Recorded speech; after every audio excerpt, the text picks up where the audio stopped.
उनका ऐसा बुरा और इबरतनाक अंजाम क्यों हुआ? इस हैरान कर देने वाले अनोखे वाक्य को शुरू से लेकर आखिर तक जरूर देखिएगा। ये बहुत पुरानी बात है। कहा जाता है कि किसी जगह एक बड़ी सी नदी बहती थी। ये नदी बहुत खूबसूरत और शांत थी। इसके किनारे हरे भरे पेड़ थे और पानी साफ और पारदर्शी था। नदी के किनारे एक खूबसूरत गांव आबाद था। उस गांव के लोग गैर मुस्लिम थे और बहुत अमीर थे, लेकिन उनमें कुछ मुसलमान भी रहते थे। उनके बीच कभी फूट नहीं पड़ी थी। वे एक साथ काम करते, हंसी मजाक करते, क्योंकि नदी उनके लिए एक नेमत थी। तो वे खुश भी रहते। वे खेती बाड़ी करते, मछलियां पकड़ते और दरिया के पानी से अपनी जमीनों को सींचते थे, जिसकी वजह से उनकी फसलें बहुत अच्छी होती थी। गांव के लोग व्यापार में भी माहिर थे। नदी के रास्ते वे अपनी सब्जियां और फल पास के शहरों तक पहुंचाते और खूब मुनाफा कमाते थे। नदी के पानी की रवानगी और इसकी खूबसूरती ने गांव को और भी दिलकश बना दिया था। शाम के वक्त सूरज की रोशनी नदी के पानी पर पड़ती तो ऐसा लगता जैसे पानी में सोना बह रहा हो। लोग नदी के करीब बैठकर सुकून हासिल करते और उसके पानी की ठंडी हवा उनके दिलों को ताजगी बख्शती। वे लोग आपस में मिलजुल कर रहते। गांव की औरतें बहुत खुश थी और उनकी जिंदगी खुशियों का गहवारा थी। अमन ही अमन था, कोई दुख या परेशानी नहीं थी। वे मर्द अपनी बीवियों पर बहुत मेहरबान थे। जो कुछ कमाते उनके हाथों पर रखते। हर बीवी सुकून का सांस लेती।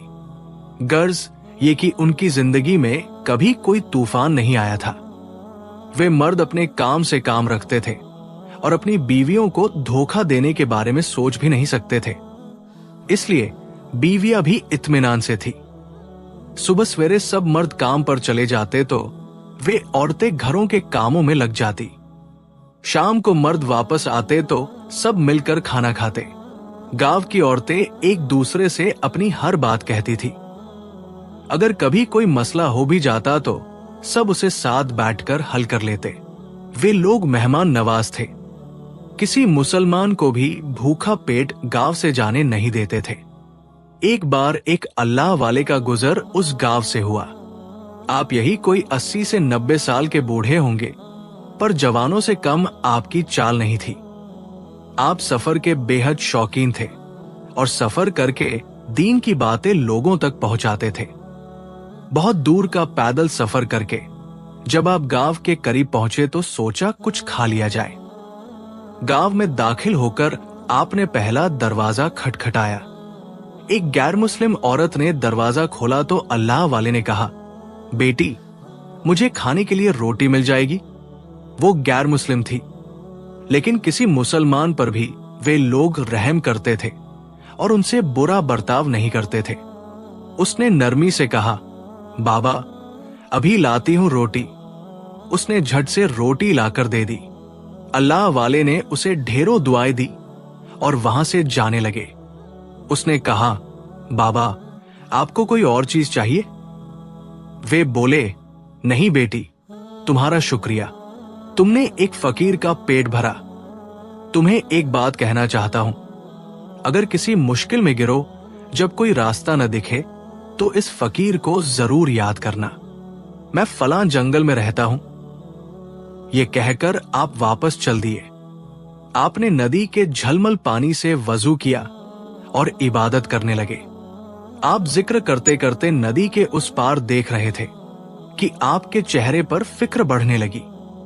फिर अल्लाह से दुआ की और जंगल की तरफ कदम बढ़ा दिए। यहां वो औरत सोचने लगी, ऐसी क्या घड़ी आने वाली है जो ये दरवेश बाबा यूं कहकर गए हैं। खैर, बात टल गई क्योंकि ऐसा कुछ न था। सब खुश थे। कोई बीवी ख्याल भी नहीं कर सकती थी कि उनका शौहर उन्हें छोड़कर कहीं जाएगा, पर ये उनकी भूल थी। अचानक उनकी खुशी को किसी की नजर लग गई। सब कुछ बदलने लगा। वही बीवियां जो अपने शौहरों पर भरोसा करती थी, उनके दरमियान के रिश्ते खराब होने लगे। पहले जो शौहर मोहब्बत और नरमी से पेश आते थे, अब वे चिड़चिड़े और बेजार से हो गए थे। उनकी बातों में पहले जैसा सुकून और अपनापन नहीं रहा था।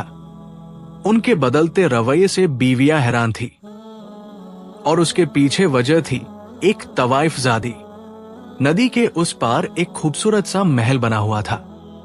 वे मर्द व्यापार के लिए नदी को पार करके उस जगह जाया करते थे। तभी उनकी मुलाकात उस औरत से हुई। तवाइफ ज़ादी से मुलाकात हुई। वो औरत निहायत ही चालाक और होशियार थी। वो जानती थी कि मर्दों को काबू में रखने के लिए हुस्न से ज्यादा अक्ल और चालाकी की जरूरत होती है।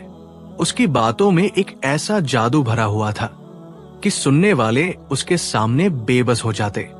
वो निहायत नरमी और मोहब्बत से बात करती, लेकिन उसके अल्फाजों में एक अजीब सी कशिश होती थी जो लोगों को अपनी तरफ खींच लेती। शौहर बेवफा होने लगे, अपना आप खोने लगे। तवाइफ के पास सब कुछ था, लेकिन फिर भी उस शराबी तवाइफ ने एक ऐसी साजिश रची जो बेशक सादा लगती थी, मगर सबके दिलों पर गहरा असर डालती थी।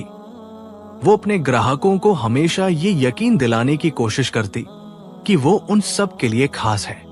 हर एक के साथ अलग अंदाज में पेश आती, उनकी पसंद और नापसंद को समझती और उनके दिल में ये ख्याल बिठा देती कि वही उसके सबसे करीब है। वो कभी किसी को ज्यादा वक्त देती और कभी कुछ दिनों के लिए दूर रहती ताकि उनकी बेकरारी में इजाफा हो।